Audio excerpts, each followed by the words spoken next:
Ho, ho. Ladies and gentlemen, welcome to another edition of Bill's Mafia Happy Hour, brought to you by the best pizza in Buffalo, New York. Hands down, Bocce Club Pizza. What is going on, everybody? I really sincerely hope that everybody is enjoying their Thursday. Just one more day until the glorious weekend. And as you can see, today we're going to be looking at exactly why I feel that Leslie Frazier left a lot on the table from not taking advantage of the personnel that we have had on our defense throughout the past couple of years. Now, what we're going to be doing, I'm very sorry about this. I'm going to be ripping up some old wounds.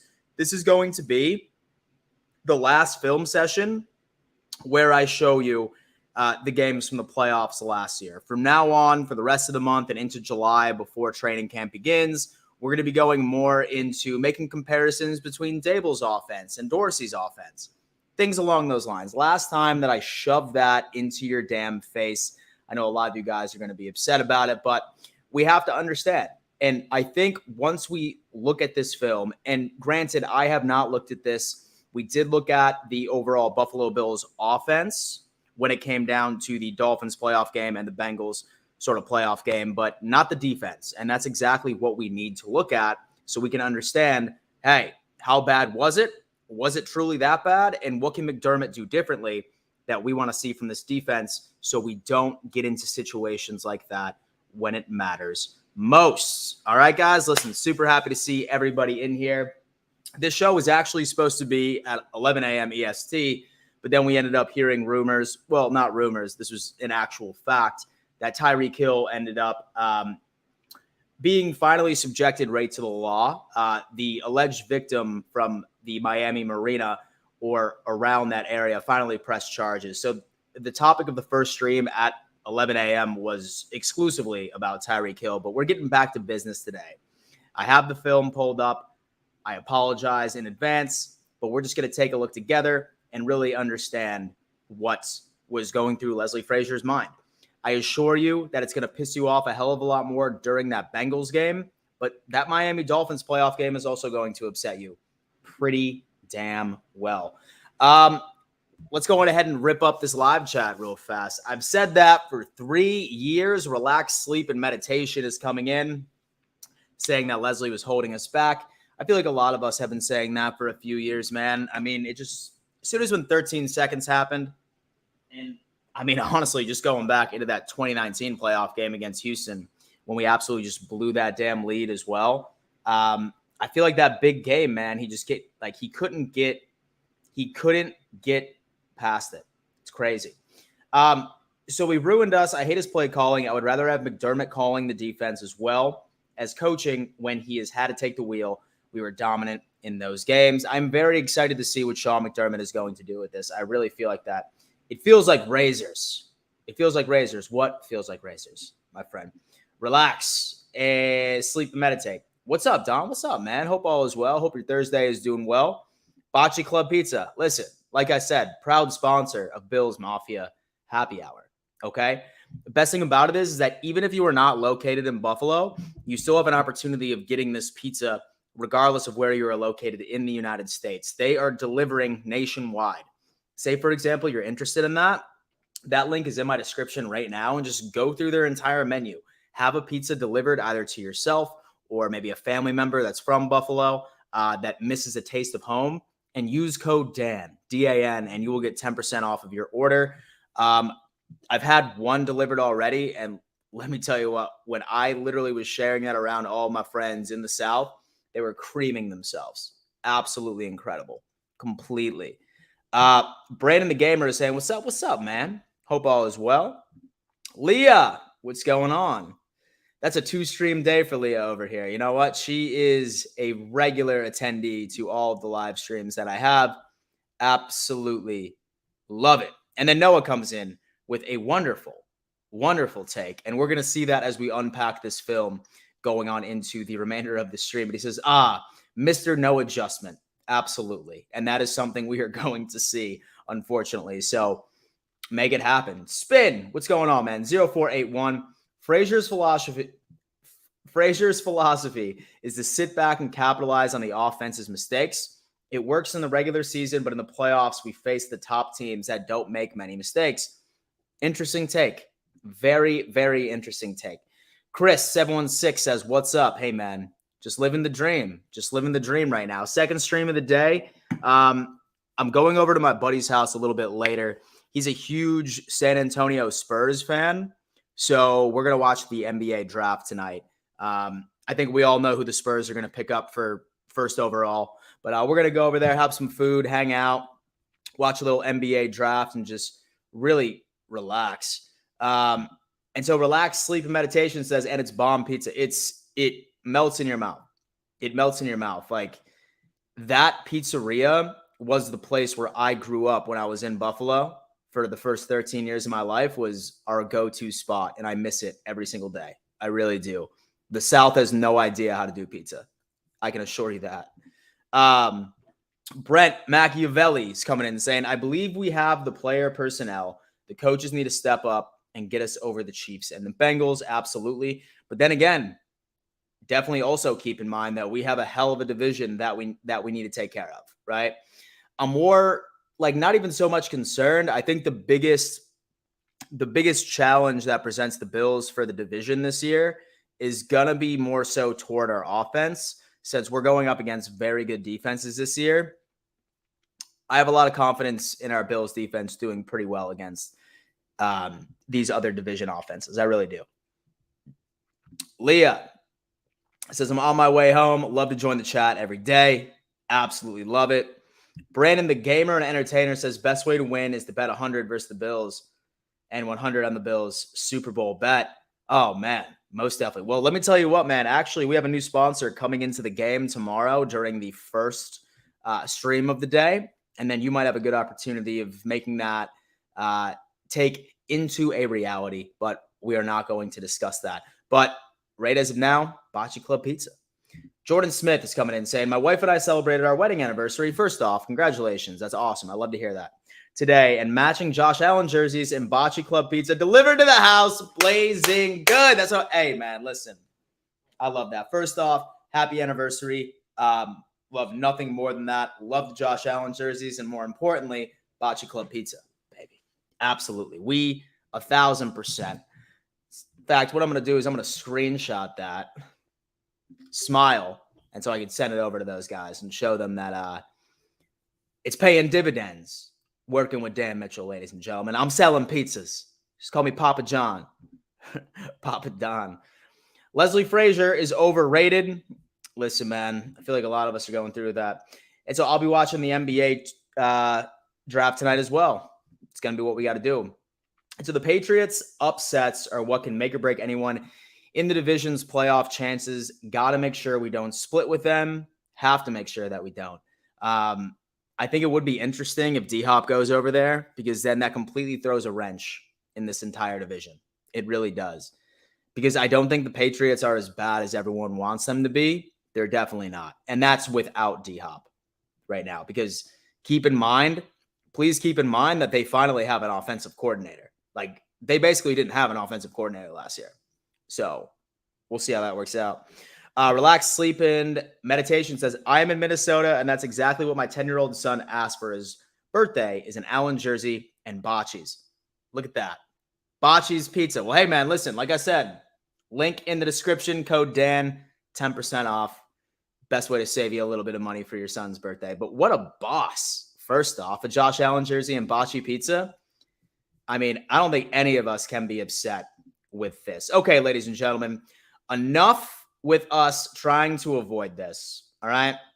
Right now, as you can see, we are going through this playoff game, which I'm sure all of you remember, because it legitimately gave me, right, anxiety watching this game. Watching this game, I had so much damn anxiety during this game, especially with a third-string quarterback doing this to us. Like, look at this first off. 5-minute possession. There was way worse ones as well. That was like 20 seconds. That necessarily didn't work out too well. Let's start off with that 5-minute possession that ended in a field goal. This is probably going to be the best thing that we can do here. Let's go ahead and now play it. Let's put it up. Let's figure this out. Oh, man. All right. Kickoff. We really don't care about that one. Okay. Let's take a look. Oh, man. Okay, so right now, as you can see, looking like a zone coverage for the guys. Definitely zone, no motion. Dropping back. He dropped back into the zone. Deep safety in the back. Solid pressure, but it's that zone. Let's take a look back here for a second.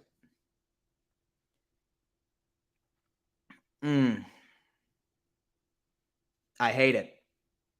I absolutely hate it. I hate every second of it.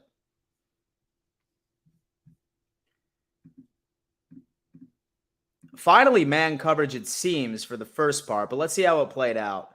It was a run. Yeah, it was a run play, but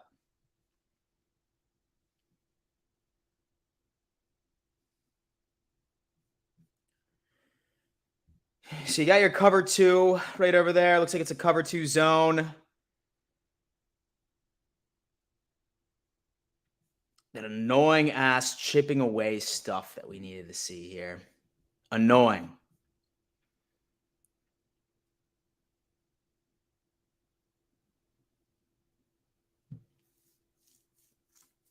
It's not something that you want to see.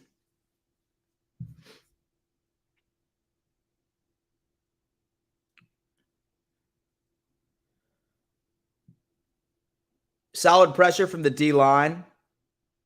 Can't be upset about that, but I do want to see a little bit more when it comes down into pass plays. My guy. It's cover four, it's looking like.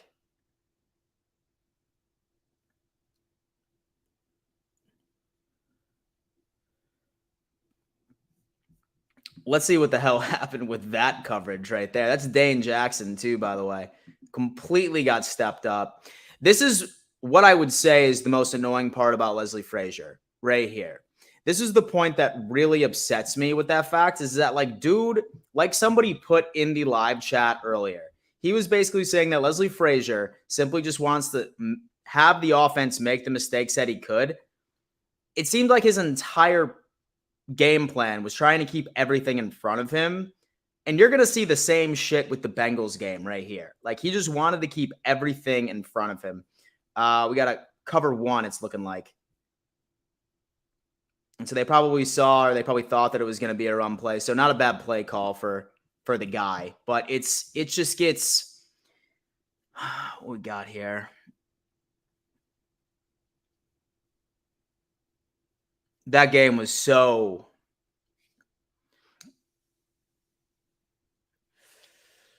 Third and 16. Looks like some cover one again. Should have been caught by Miami, but the whole thing was just an absolute... Okay, and then we get that situation going into it. Okay, so not ideal, but now we got to go into the touchdown situation. This was 8 seconds when it came down to it. Hold on. Okay, this was a 6-minute drive, 14 plays from Miami. Let's watch this. Let's watch this right here, okay?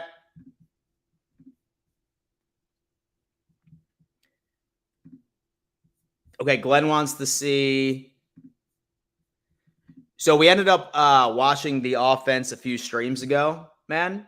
So now we're just looking at the defense right now. Like, not unless you're talking about that you wanted to see the end zone view from the Buffalo Bills, but I think this is probably just easier to watch from a defensive perspective, but fine to switch it over if need be.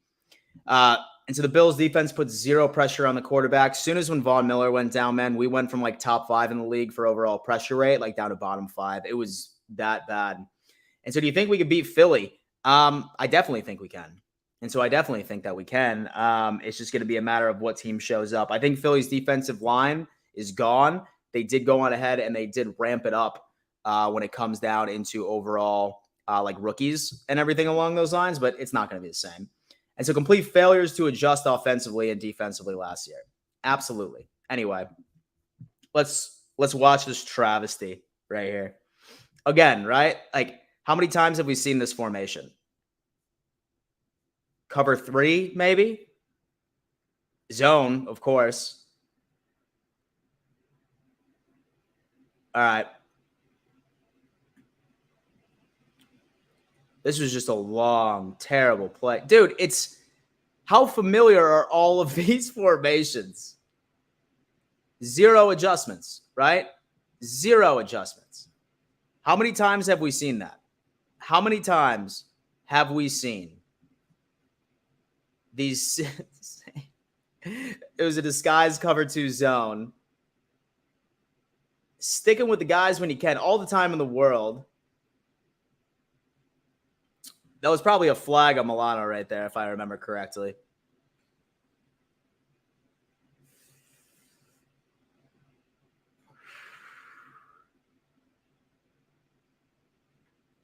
And then Trey White with the flag. He was pissed about that. I remember that.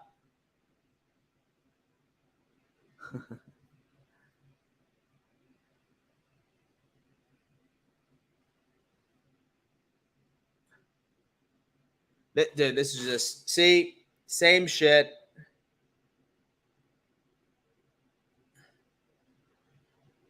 All that underneath stuff, man. All that underneath stuff. I hate that fucking zone coverage. Right here, it's cover 4. Zone, once again. Underneath. Every single time. Carving us up underneath. And that's exactly what Cincinnati does. That's exactly what Cincinnati did the entire time, right? Solid pressure from the guy. But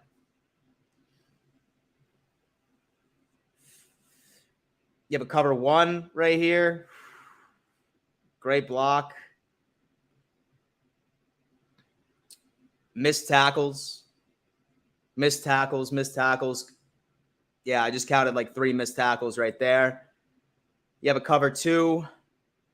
Zone again.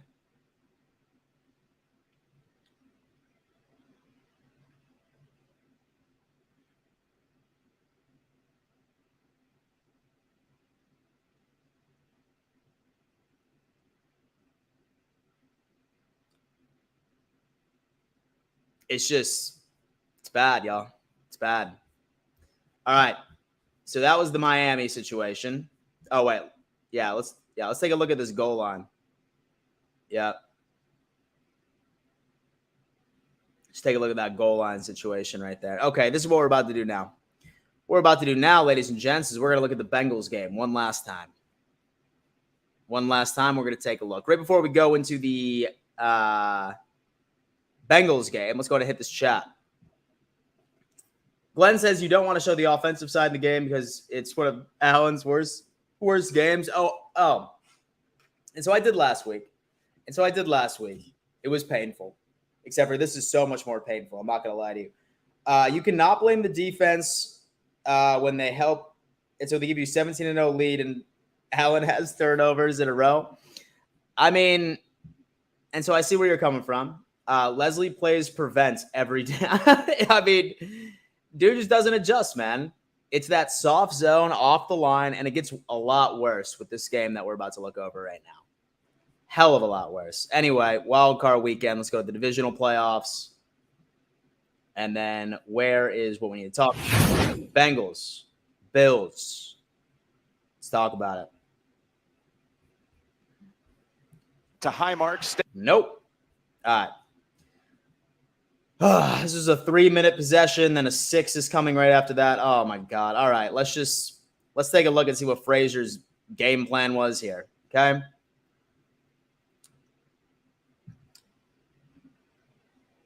All right. I'm guessing like either a disguise cover 2 or a cover 3. Underneath again. And so if you want to beat the Bills and their fucking zone, do this all day. Right here.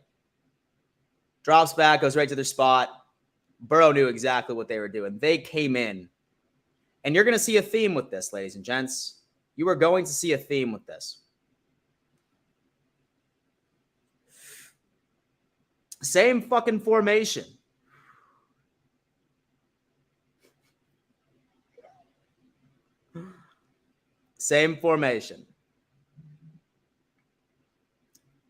Zone once again.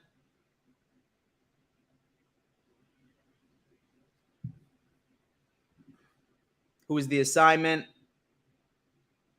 It's like Taron Johnson just got burned. Tyler Boyd. Great slot. Great slot.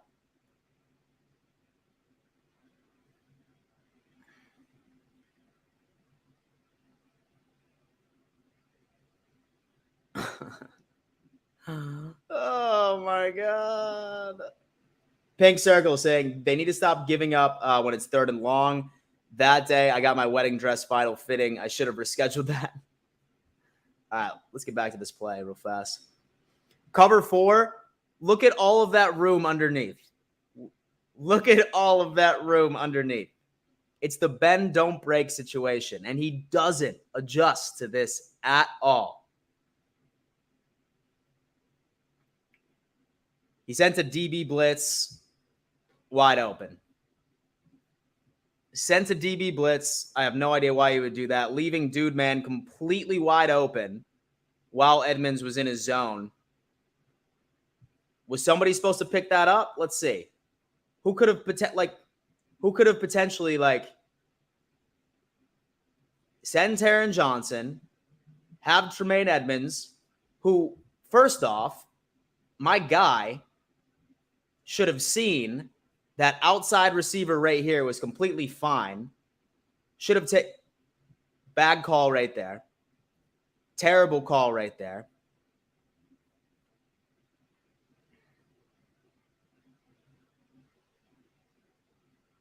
Then touchdown. Field goal is good. All right. Next one up. Touchdown. Cincinnati. What you got here for us? Let's see if Frazier. Yeah, let's see if Frazier made any adjustments. Another cover 4 zone.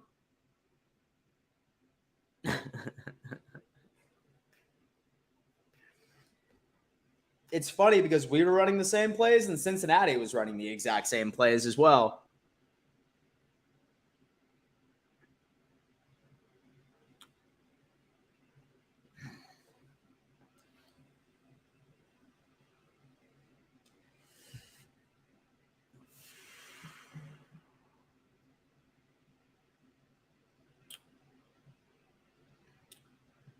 When you're a damn quarterback, right? And so if you want to beat the Bills and you see, here's my thought process, right? Like he trusted Trey right down here for man, or like at least to be able to follow his guy. He didn't trust this DB off to the side to keep up with Higgins right over there, right? Gets that, stumbles on his stuff. Dude? I feel like Joe made that throw at least 15 times. 15 times that game. And so they should have had man-to-man coverage at all times. I mean, it was either that or like Dane, he had zero faith in Dane Jackson, right? Like he was just like, I think T. Higgins is absolutely just going to like completely ruin him. It's like Frazier was just calling F-up plays. Fins fan 7 is saying the Bills defense is toast. This game we certainly were. Same plays over and over again. And it's not even the Bills defense running the same plays. It was Cincinnati running the same plays. Why blame them? Why blame them?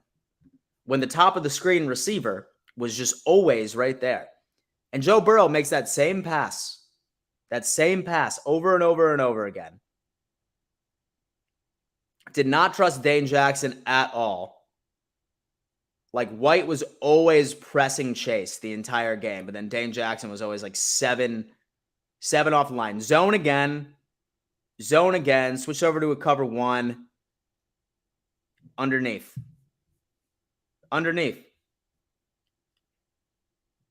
Trey White.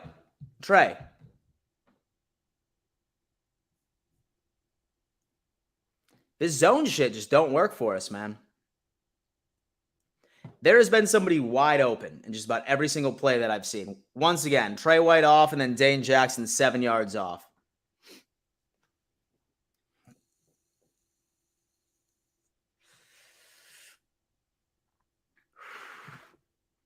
This man is not pressed the entire game. What did I tell you? Look at that. Again. Same throw that Joe Burrow's been doing it, dude. A slant from T. Higgins. A slant from T. Higgins. No, excuse me. Somebody different. But slant from the receiver at the top right. Each and every single time. Okay, finally we're seeing some sort of press situation. And then he jumped off the line. Yeah, he jumped off the line there. So I'm surprised that wasn't called back. Okay, this time they're switching it up. It's cover 2. And so Edmonds read that right, but thank God he made the tackle.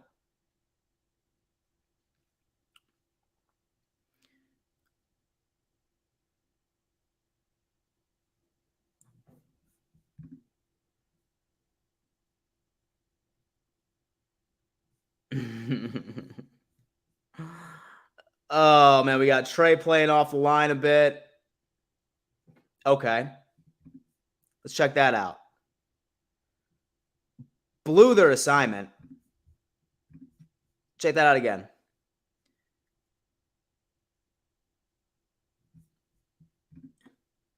Okay, that was cover 2 right there.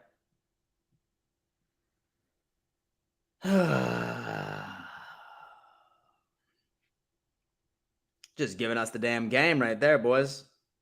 Just gave him the game. Okay, last touchdown drive, and then we will, oh my God, another 6-minute drive. It's the bend, don't break. It's the bend, don't break bullshit, y'all. It really is. It's sad.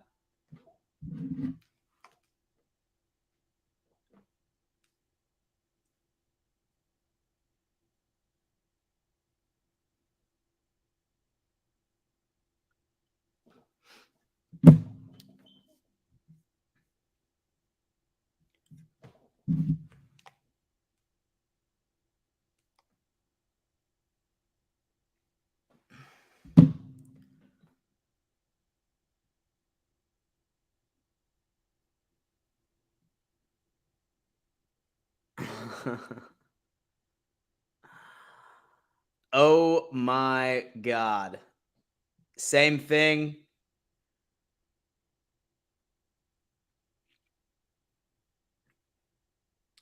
These missed tackles, bro. These missed tackles. But you know what? I mean, when you're playing the same fucking scheme every single time, you have cover 4. So that was just a dope-ass catch.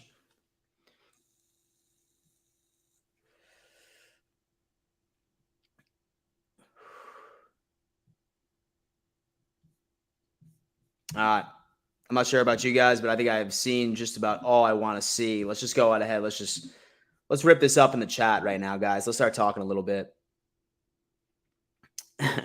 You were getting more pissed as you watch it. I know, bro. I just couldn't do it. But you know what? I'm not going to piss myself off anymore. For the rest of the offseason, I have let it go. I've let it go. It's how these things work out. It's how these things work out now. Okay? As you can see, that whole Leslie Frazier situation,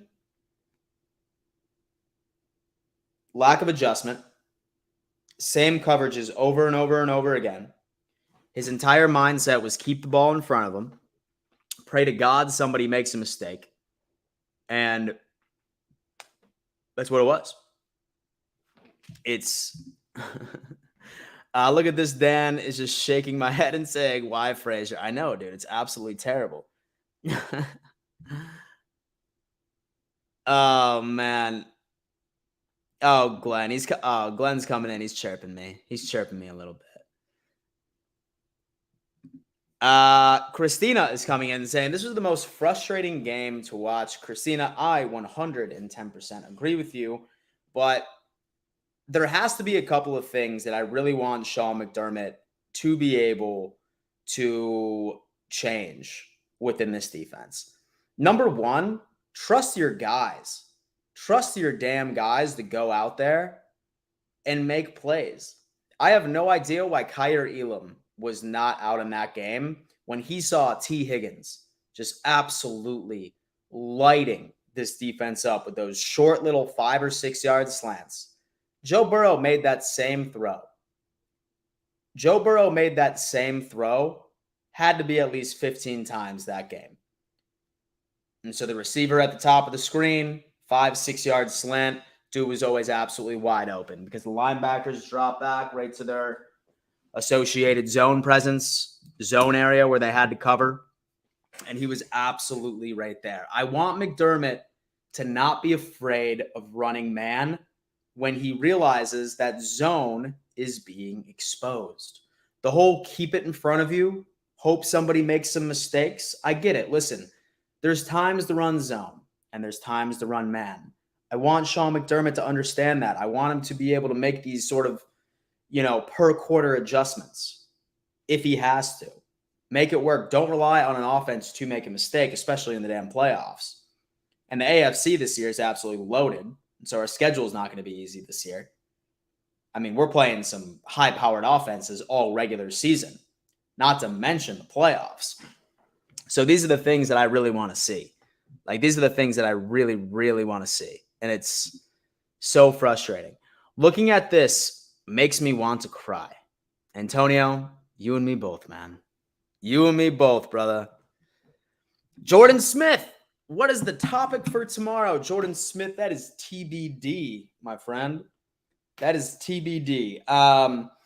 What I was thinking about doing tomorrow is that I want to really investigate because everybody has been saying hey, Dable's offense was so much better than Dorsey's.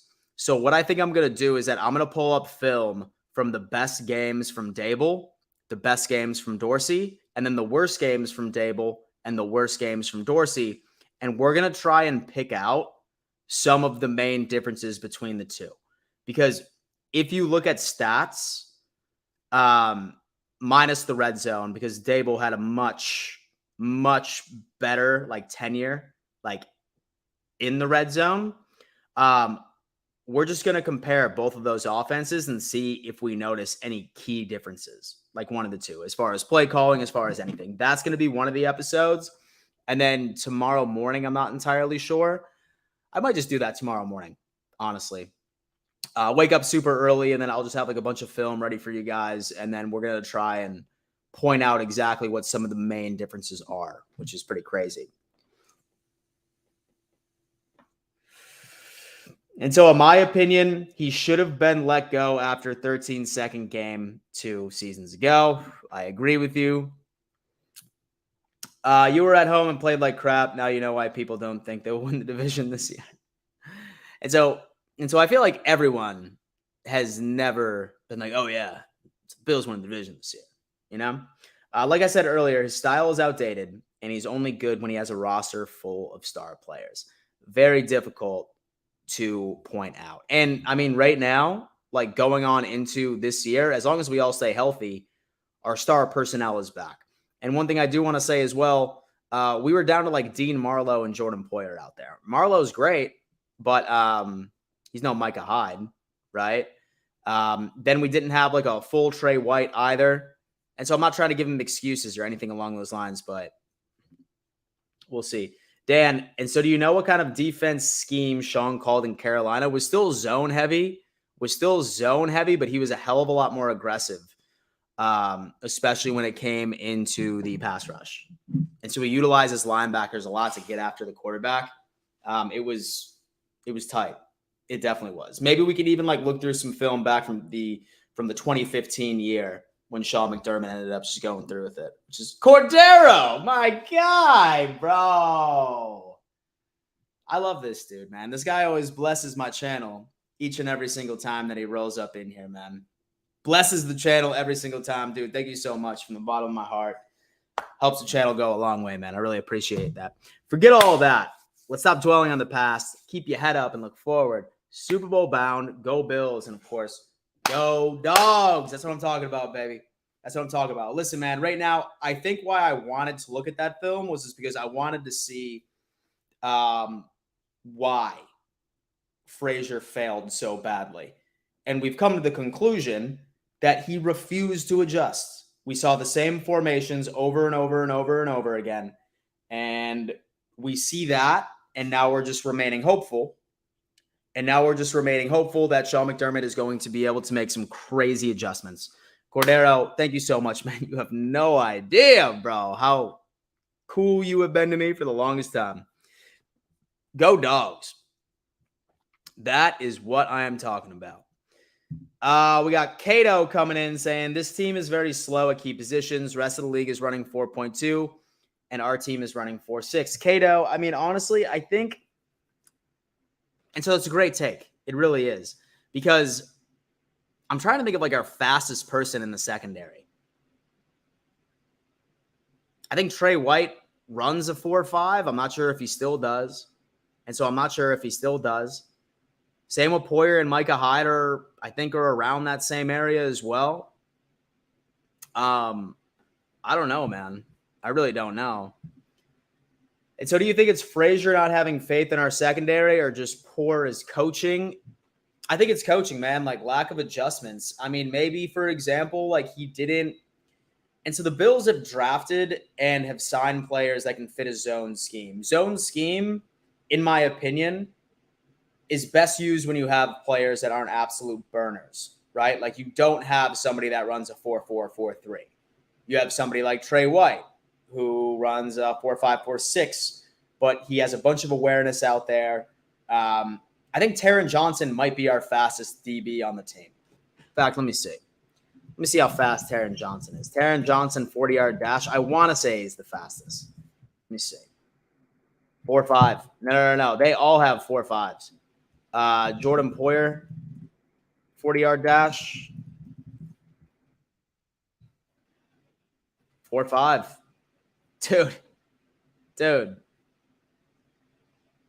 Dude. Every DB we have runs about a 4.5. So man coverage would be nice, but I mean, when you're going up against receivers that are burners, right? Like 4.2, 4.3, it's pretty tough. Bobby HZ is coming in saying, did the punt god ever sign with the Jets? From what I understand, man, he had a workout, but he didn't officially sign anywhere. Dude didn't officially sign anywhere. I know that.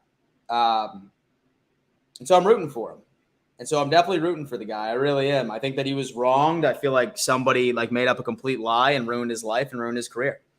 So I sincerely hope that a team gives him a shot. Like us for the Bills, like we were like the last team in the league for overall punt attempts last year. So I really don't even feel like we need that good of a punter because we just don't punt. But I really hope that he will be able to find something.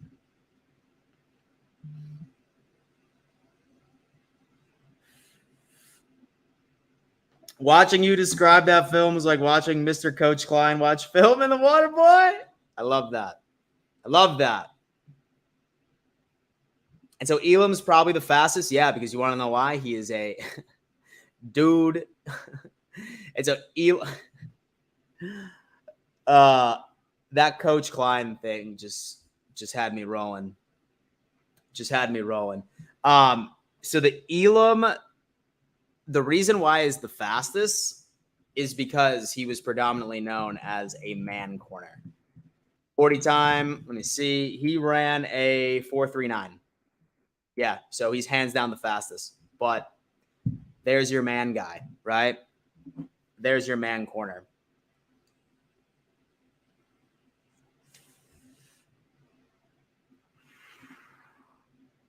And so with only three preseason games, how much will our starters play with all the position battles we have? Linebacker, CB2, and right side of the O-line. Those question marks, like those like camp competitions, we're gonna see a lot of them, but like solidified starters that aren't going anywhere, maybe we will see one drive, like the opening drive on the second preseason game.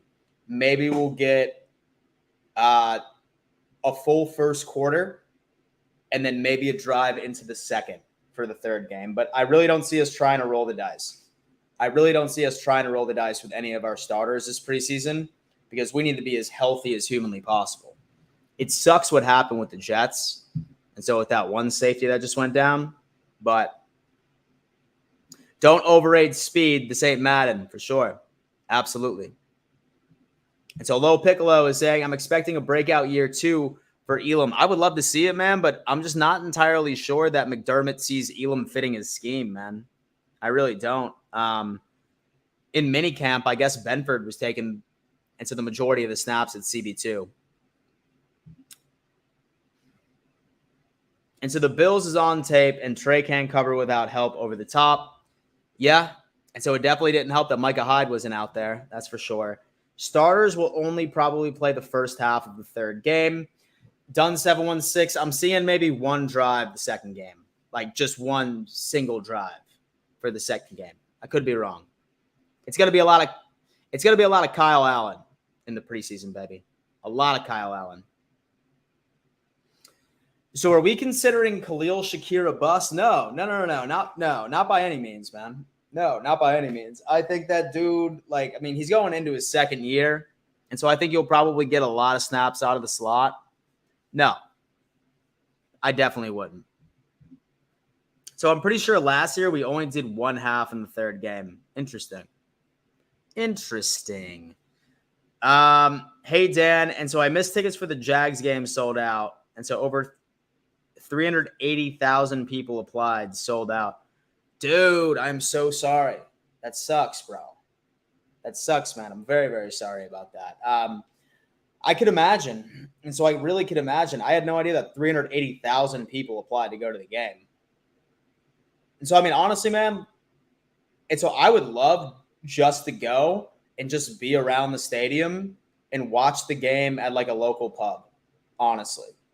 I would love just to tailgate a little bit, like right over in London, say that they do tailgate over there. And so I go to a pub across the street from the stadium. Just make it work. So Glenn is saying that I have nothing against Bills fans. I understand just that the Bills are the biggest rival in Miami. So I want the Books team to list every game. I respect fans of teams that enjoy listening. Listen, Glenn, you are always welcome onto my stream, man. You're good people, brother. Smash that like button like you would smash your girlfriend or boyfriend, husband or wife. Look at that. In fact, I'm pretty sure I didn't even mention that yet, okay? Smash that like button. It is completely free. It takes less than a second. And it helps me out with that YouTube algorithm so my content can be introduced to some new eyeballs of the Bills Mafia and other football fans. One of the two. Very great way to support the channel. I appreciate that. And so Elam holds a lot. He certainly does, but I like that aggression, right? So does Sauce Gardner. Sauce Gardner holds a lot. But so Low Piccolo is coming in saying, hell no, Shakir is going to be a stud slot receiver. Cato.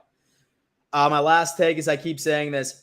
If you identify Benford as your late round gem, why do you go after Elam over Christian Watson?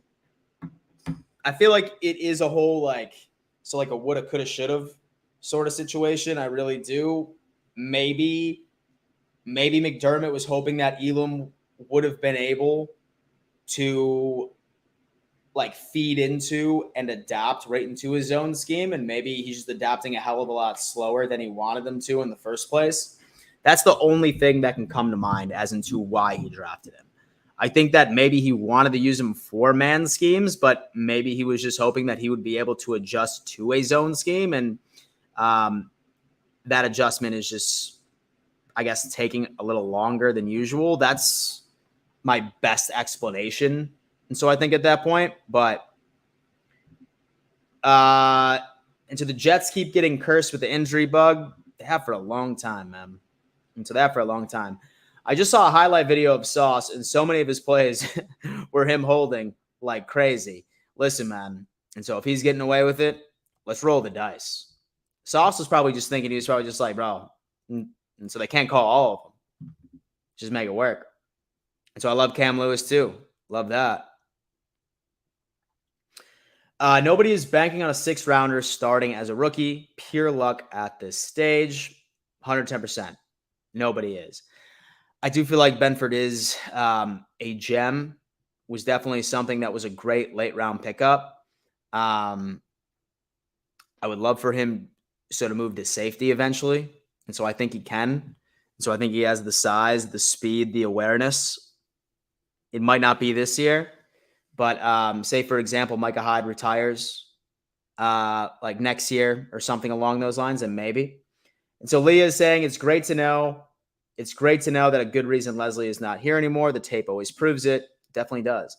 And so Elam said he was being too hard on himself and that it's slowing it down for him, and that was his issue.